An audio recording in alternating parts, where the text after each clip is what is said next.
بسم اللہ الرحمن الرحیم۔ حضرت علی رضی اللہ تعالی عنہ نے فرمایا، تمہارا بدترین دوست وہ ہے جو تمہیں غلط بات پر راضی کرے۔ جس کو تم سے سچی محبت ہوگی وہ تم کو فضول اور ناجائز کاموں سے روکے گا۔ جو دکھ دے اسے چھوڑ دو، لیکن جس کو چھوڑ دو اسے دکھ نہ دو۔ اپنے دن کا آغاز صدقہ دینے سے شروع کرو، اس دن تمہاری کوئی دعا رد نہیں کی جائے گی، اور اچھی بات بتانا بھی صدقہ ہے۔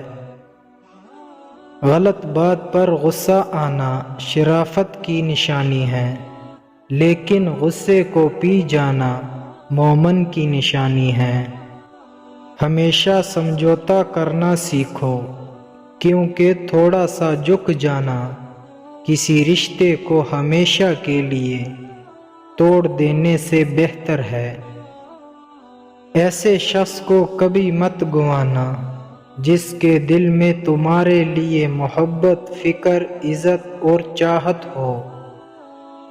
اگر رزق عقل اور دانش سے ملتا تو جانور اور بے وقوف زندہ ہی نہ ہوتے۔ جو شخص ہمیشہ تمہاری خوشی چاہے، اس کا اداس ہونا تمہارے لیے فکر کی بات ہے۔ کسی کا دل توڑ کر معافی مانگنا تو بہت آسان ہے، لیکن اپنا دل ٹوٹ جائے تو کسی کو معاف کرنا بہت مشکل ہے۔